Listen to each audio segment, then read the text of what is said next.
the fates explained, weavers of destiny or its eternal slaves. But fear is often born from misunderstanding. We fear the storm, not the unseen wind that drives it. We fear the shadow, not the object that casts it.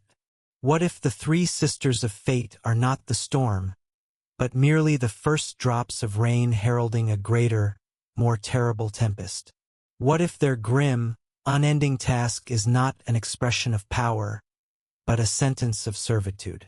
Today we journey to the very heart of creation, to a place beyond the sight of gods and men, to the foot of a loom that was never built by any hand. We will unravel a truth far more terrifying than the whims of three old women. This is a story of a hunger that predates the Titans, a necessity that commands the gods, and the three silent priestesses bound to serve it for all eternity. This is the tale of what happens when the thread is not just the story of a life, but its sustenance. Welcome to Mythos Unveiled. Today we seek to explain the fates, not as weavers of destiny, but as the eternal servants of destiny itself.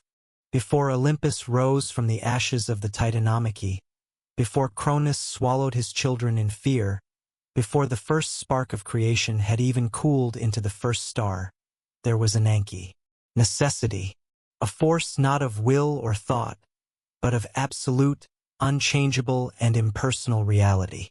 And from this primordial, unthinking void, three beings were given form. They were not born of love or light, but were coalesced from the very laws of existence, like crystals forming under immense, eternal pressure. They were the Moirai, the Fates. They do not reside in the golden heavens, nor in the gloomy depths of the underworld. Their realm is a place that is no place, a chamber at the nexus of all timelines, all possibilities, all realities. It is a cavern of silent, gray stone, untouched by sun or moon, where the only light emanates from the great, terrible instrument that dominates the space, the loom of fate. Do not picture a simple wooden frame from a mortal home. This is a delusion of human artistry. The loom is a cosmic structure, its pillars fashioned from crystallized starlight, its crossbeams from the solidified shadows that exist between galaxies. It hums with a low, constant, soul-shaking vibration, the sound of existence itself being woven into being. And before this terrifying, living edifice, the three sisters perform their eternal, unchanging, and silent task. First is Clotho the spinner. In form, she appears as the youngest of the three, though age has no meaning in this timeless place. She is the beginning. From a swirling, nebulous mass of raw potential, the very ether of souls yet to besh draws forth a single shimmering fiber. Her hands, though appearing ancient and worn, move with a practiced, dispassionate grace that is both beautiful and horrifying to comprehend. She does not choose the quality of the thread. She is merely the conduit that pulls it from potential into reality. A thread of brilliant, defiant gold for a hero destined for glory and ruin. A thread of sturdy, earthy gray for a farmer who will live and die on the same plot of land. A thin, fragile, gossamer strand for a child who will not see its first winter. She spins and a life begins. Next is Lachesis, the allotter. She is the measure of all things, the middle of the story, the journey itself. She takes the newly spun thread from her sister and, with unerring precision, guides it through the intricate, whirring, clicking workings of the great loom. It is her task to measure out its length, to weave into it the knots of tragedy, the smooth, untroubled stretches of peace, the glorious, vibrant tangles of love, and the ragged frays of despair. She does not decide these things. She merely follows a pattern that is not her own, a design dictated by the deep, resonant humming of the great loom itself. She looks upon the ever-growing tapestry of interwoven lives with eyes that hold no judgment, no pity, no joy. She is a function, a living instrument of cosmic measurement. She measures and a life is lived. And last, there is Atropos, the inevitable, the unturnable. She is the eldest in form, the most silent, and the most feared, for she is the end. She stands at the far side of the loom, still and patient as a gravestone, holding a pair of shears forged from hardened night and cooled in the silence between heartbeats. Her face is a mask of perfect, unnerving neutrality. She does not hate the lives she ends, nor does she relish her task. She simply waits. When the thread has been measured to its full and final length by Lachesis, it spools off the loom and into her patient, waiting hands. She raises her shears, the blades gleaming with a light that is the very absence of light, and with a single, final, inexorable snip, she cuts the thread. The Codex of Necessity, an apocryphal text whispered of by forgotten oracles and mad philosophers, states, "They do not cut the thread to end a life. They cut it to release it. They are not executioners. They are harvesters." And here lies the first terrible truth we must unveil. When Atropos cuts the thread, the life force, the story, the collected psychic energy of that being, its triumphs, its sorrows, its love, its hate does not simply dissipate into the ether. For a fleeting, incandescent moment, a spark of pure energy, visible only to them, flashes up the severed thread, through the cold shears, and is absorbed into the humming, breathing structure of the great loom itself. The loom is not just a tool. It is a conduit. It is a vast, cosmic altar. And it is feeding something. The fates are not weavers in the way a mortal is. They are priestesses performing an eternal, planetary-scale sacrifice. They are the tenders of a cosmic garden, and every life, from the lowliest mortal to the greatest god, is merely a crop to be grown, tended, and ultimately, harvested for a hunger that defines reality itself. Let us observe this grim process in its most fundamental form. Let us watch as the Moirai weave the destiny of a single, unremarkable man. A fisherman, born in a humble village on the coast of the Aegean Sea. Clotho reaches into the swirling nebula of unborn souls. Her ancient fingers, guided by a will not her own, find a simple, sturdy thread of sea gray, flecked with the white of sea foam and the brown of sun-worn wood. It has no remarkable sheen, no unusual thickness. She attaches it to her spindle and begins to spin. In a dusty village, a woman screams in childbirth, and a baby boy takes his first, salt-tinged breath. His life has begun. His name is Lycomedes. The thread passes to Lachesis. With dispassionate hands, she guides it onto the great, ever-growing tapestry of the world. The thread is woven through years of peace and toil. A small, dark knot of sorrow appears as the boy's father is lost to a sudden storm at sea. A smooth, warm stretch of pale blue is woven as he finds love and marries a girl from a neighboring village. Tangles of hardship and rough texture follow as nets come up empty and his family knows hunger. A bright, silver strand, a gift from another life, intersects his own as he holds his firstborn child, a daughter with his wife's eyes. Lachesis measures it all, her face impassive. She is not creating his joy or his pain. She is merely allotting the length and texture of each experience as dictated by the grand, unseen pattern of the loom. Lycomedes lives his life, believing his choices are his own, unaware that every triumph and every sorrow is but a color and a texture in a preordained design. He teaches his son to fish. He weeps as his wife grows old and frail.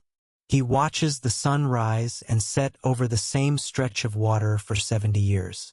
His thread grows thin, its colors fading with age, like a rope frayed by salt and time. It reaches the end of its measure, spooling off the great loom and into the patient, waiting hands of Atropos. She looks upon the thread. She does not see the man, his family, his boat, or his home. She sees only the end of a sequence, the completion of a pattern. She raises her shears, the cold metal indifferent to the warmth of the life it is about to extinguish. There is no malice, no sadness. There is only the finality of her function. Snip. On the coast of the Aegean, the old fisherman draws his last breath in his sleep, his hand held by the daughter he adores. His life is over. But in the chamber of the fates, something else happens. A tiny, warm spark of light, the collected, condensed energy of his entire existence.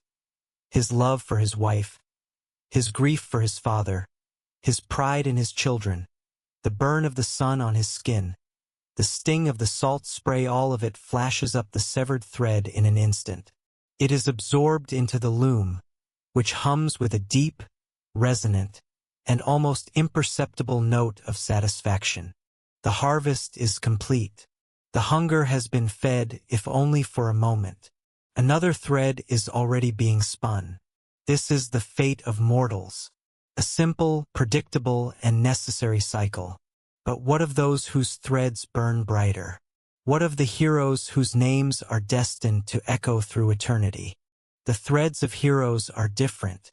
They are not spun from the common stuff of humanity. They are drawn from the rarest of cosmic materials, shimmering with a brilliant, defiant, and often arrogant gold. They are thicker, stronger, and they burn with an intensity that makes the very air in the fates chamber crackle with static energy. These lives are not simple sustenance. They are a delicacy, a feast for the ancient hunger that the loom serves. And for a feast to be truly savored, for its flavors to be fully realized, it must be seasoned with the most potent of spices, tragedy. Consider the thread of Achilles.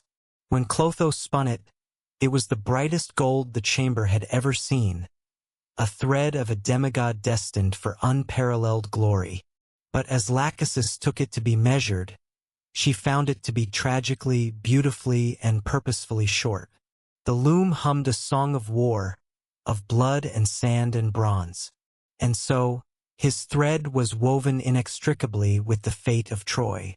The Trojan War, with its decade of bloodshed, its clash of heroes, its divine interventions, was not merely a conflict of men over a stolen queen.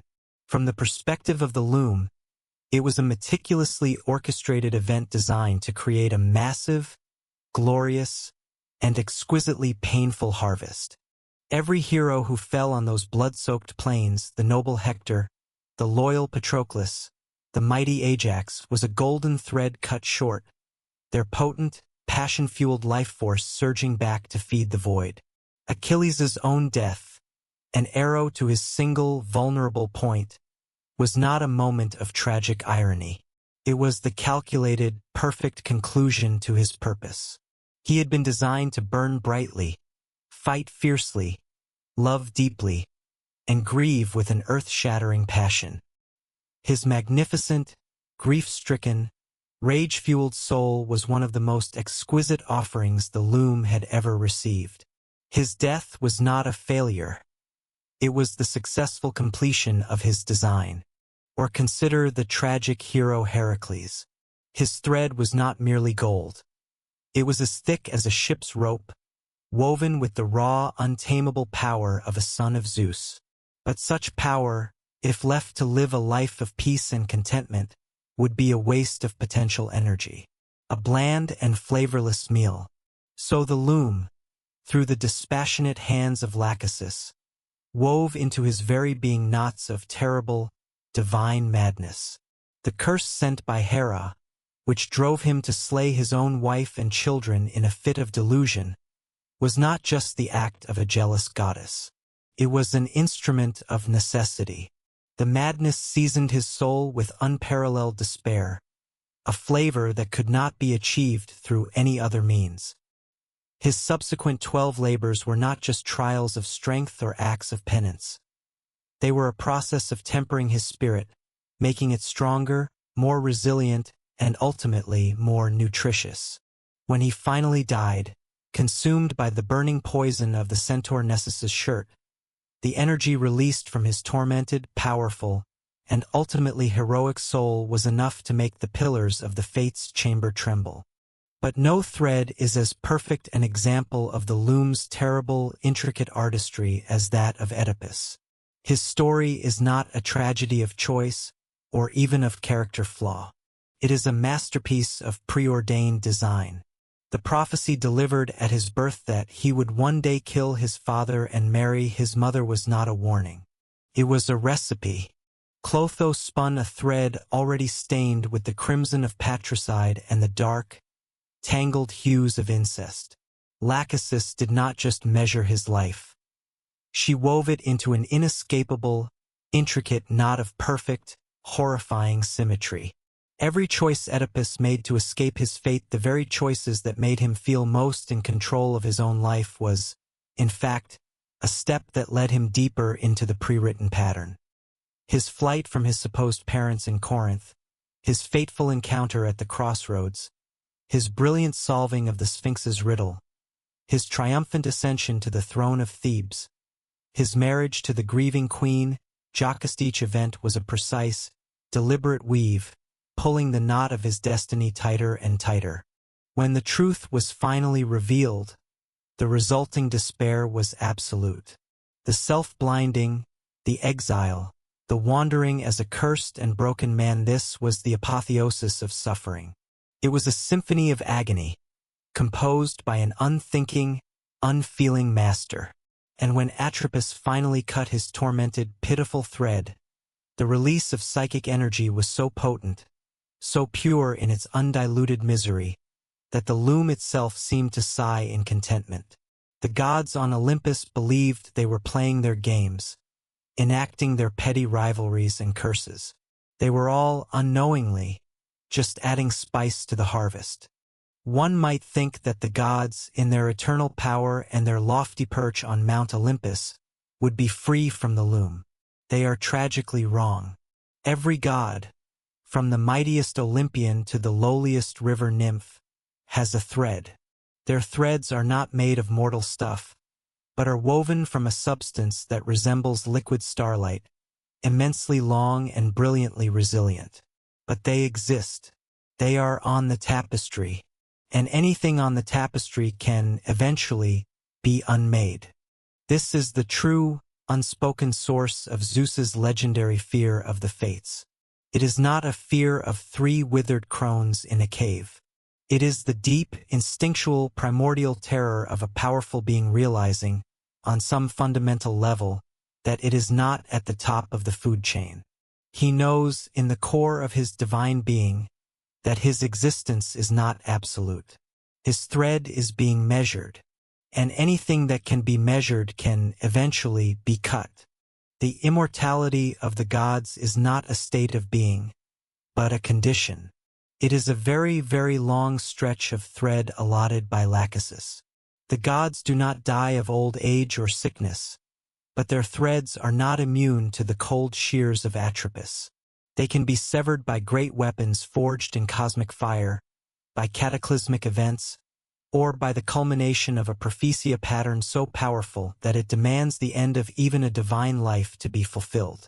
This is why prophecies are so feared and respected on Olympus. A prophecy is a glimpse of the loom's final design for a particular thread.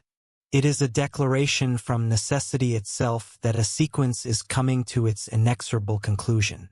The gods fight against prophecy, they try to outweed it, they rage against it, not just to exert their own will, but in a desperate, primal struggle against their own predestined harvest.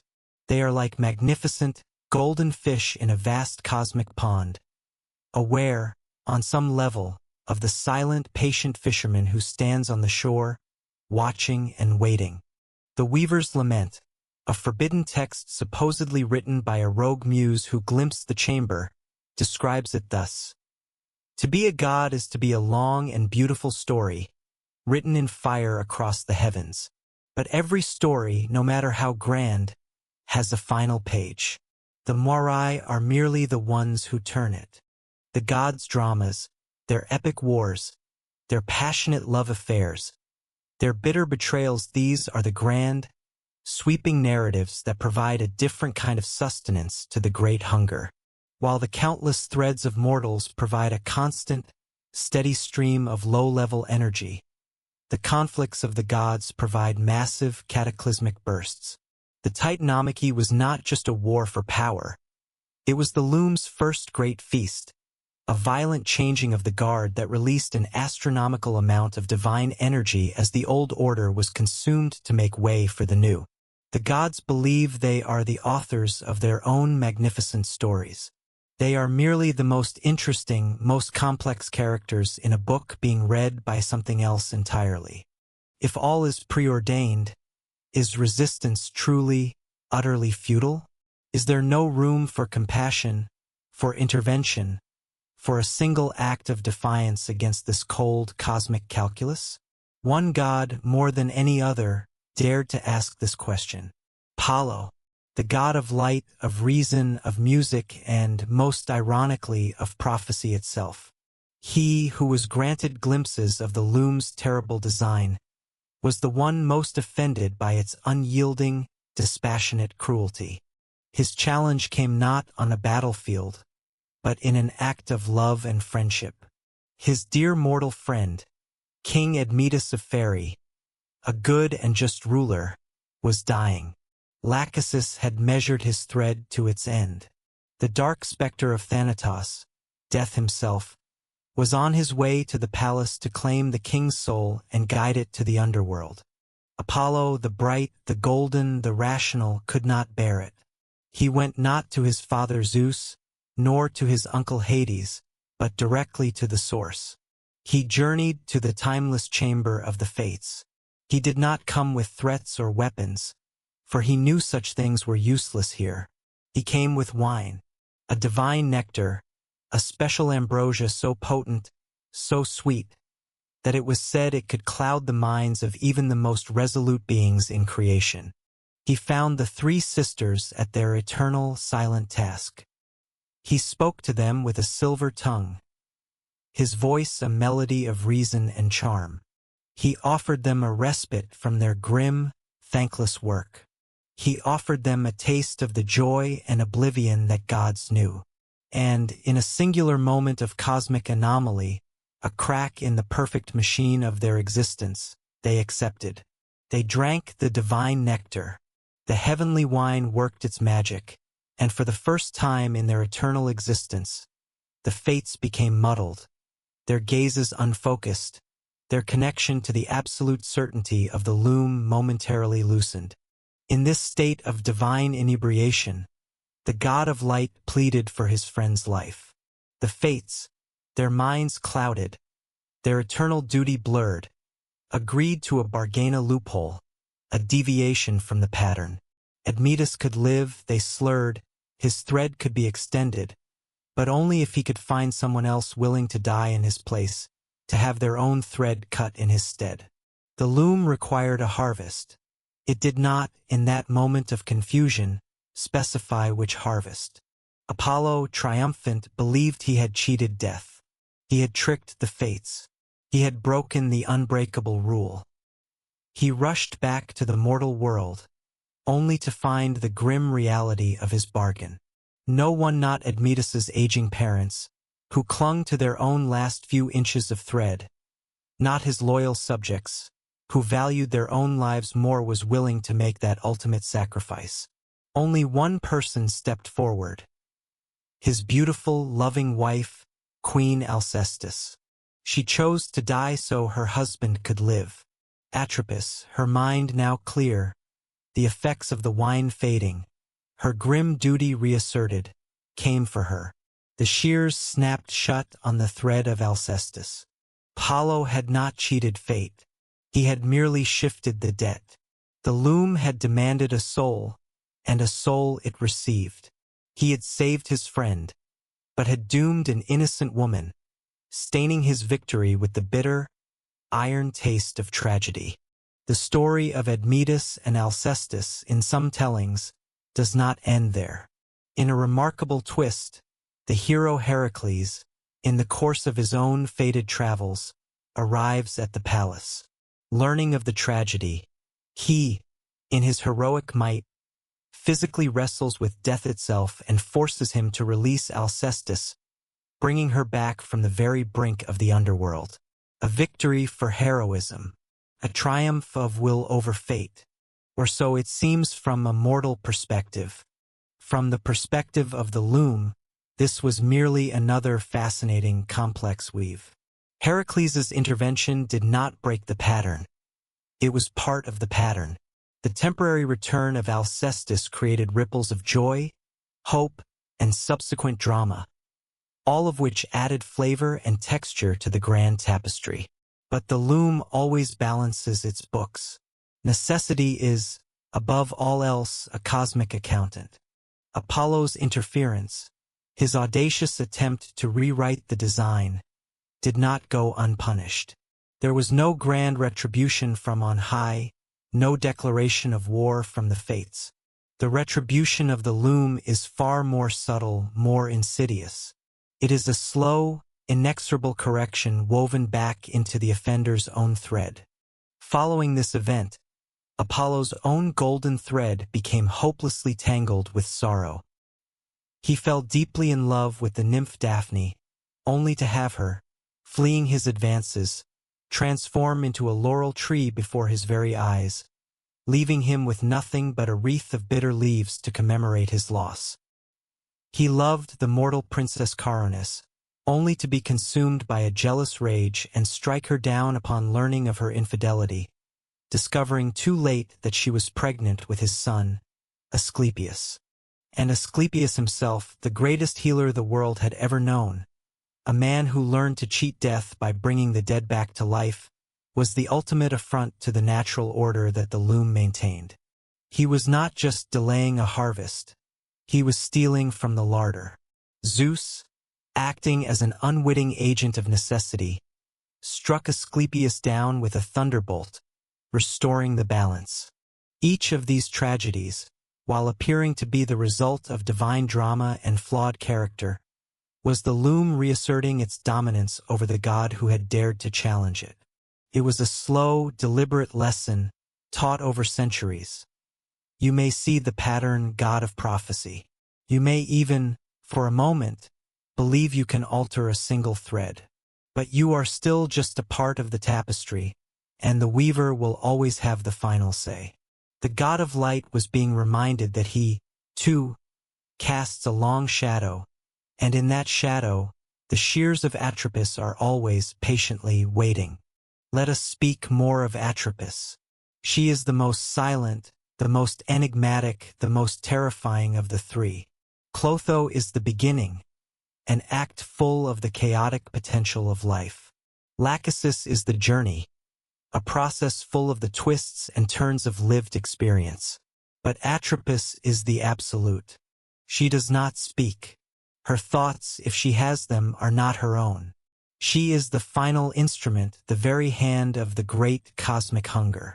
While her sisters deal with the messy, unpredictable, vibrant stuff of life, her domain is the clean, perfect, and unchanging nature of the end. She is the personification of the full stop at the end of every sentence ever written. Does she feel? Does she think? It is a question that even the gods are too afraid to truly contemplate. To look into her eyes is to look into a void that reflects nothing back. There is no emotion, there is no pity, no cruelty, no satisfaction, only a profound and unsettling emptiness. She is a mirror to the great nothingness that the loom serves. Imagine her, standing for uncounted eons, watching the threads of empires, of heroes, of worlds, of gods, spool relentlessly towards her. She sees the grand, beautiful, tragic tapestry being woven before her eyes, and she knows that her only purpose is to unmake it, one thread at a time. Perhaps, in the infinite silence of her eternal existence, there are moments, a flicker of something that is not part of her function. As she holds the brilliant, blood-soaked thread of a hero who fought so valiantly against his pre-written fate, does a part of her, a long-dormant echo of a consciousness, admire his struggle? As she prepares to snip the fragile, gossamer thread of a newborn who never had a chance? Does she feel a tremor of something akin to sorrow? If she does, it is buried in an instant. The hum of the loom is her only commandment. The hunger of the void is her only purpose. The shears in her hand are not just a tool. They are a part of her, an extension of her being. When they snap shut, it is not an act of will. It is as natural and as unstoppable as a star collapsing under its own immense weight. She is the ultimate slave, a being whose entire existence is defined by a single final action, repeated for eternity, without question, without respite, without end. She is the true face of fate, not a thinking, judging entity, but a cold, impartial, and utterly inescapable function of the universe. If the loom feeds on the energy of life and death, on the drama of gods and men, then what is its ultimate goal? What grand design is it weaving toward? What is the final masterpiece on this cosmic tapestry? The answer lies in the greatest prophecies of all, the prophecies of the end. The Ragnarok of the Norse, the gigantomachy of the Greeks, the final cataclysmic wars that foretell the death of the gods themselves. These are not warnings of a possible future. They are the loom's magnum opus. They are the final act of the play, the grand, thunderous finale of the symphony. After eons of feeding on the steady trickle of individual threads, the great hunger desires a feast. The end of an age is the ultimate harvest. Consider Ragnarok. The prophecy states that Loki will break his chains, that the great wolf Fenrir will devour Odin, that the world serpent Jormungandr will poison Thor, that the fire giant Surtur will burn the 9 worlds to ash. The gods of Asgard know this. They fight against it, they prepare for it, they try to avert it at every turn. But every action they take only serves to weave the pattern more tightly. Odin's relentless quest for knowledge to prevent Ragnarok is the very thing that makes him vulnerable. The binding of the great wolf Fenrir is the very act that fuels the beast's apocalyptic rage. The death of the beloved god Baldur, orchestrated by Loki, is the catalyst that sets the entire terrible machine of destiny in motion. The fates of the Norse, the 3 Norns who sit at the base of the world tree Yggdrasil, are but another face of the Moirai. They too are servants of this grand, final design. They are not weaving a tragedy out of malice.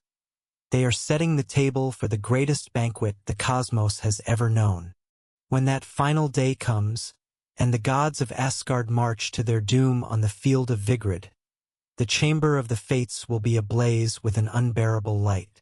The threads of Odin, Thor, Loki, Heimdall, all of them golden, brilliant, and saturated with centuries of power, love, betrayal, and drama will all reach Atropos at once. Snip, snip, snip. The energy released will be unimaginable. A torrent of divine power, the essence of an entire pantheon, flooding into the loom, feeding the great, ancient hunger so completely that the cosmos itself will groan in satiation.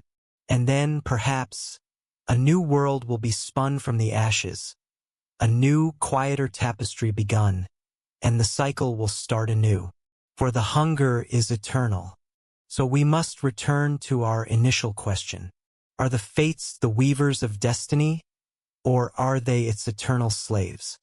The truth, as it is so often in the deep lore of our world, is both, and it is a truth more tragic than any story they have ever woven. They are the weavers, yes. Their hands guide the threads, measure the years, and make the final terrible cut. They are the faces of a power so absolute that even the gods must bow before it. They sit on thrones of cosmic importance. But they are not free. They are the highest-ranking slaves in a prison that encompasses all of existence. They are bound by chains of unbreakable necessity. They are instruments, given the illusion of agency, performing a task whose ultimate purpose is beyond their comprehension, to serve a master they can never see, a hunger they can never understand. Their tragedy is the greatest of all, for they are the only beings in the cosmos who can see the entire beautiful, terrible tapestry of life, from its first breath to its last, and yet they are the only ones who can never truly live. They are the eternal observers, the dispassionate functionaries, the silent high priestesses of a void that will, in the end, consume all things. They are the Moirai, and their own fate is the only one that will never be cut. The loom of fate is a terrifying thing to behold, a reminder that even the greatest powers may be subject to a will not their own. Thank you for journeying with us to the heart of all things. If you wish to continue unveiling the hidden truths of mythology, please show your support by liking this video, subscribing to Mythos Unveiled, and hitting the notification bell so you never miss another forbidden tale. Let us know in the comments what mystery of the cosmos you want us to explore next. Until then, look closely at the threads of your own life and wonder who or what is doing the weaving.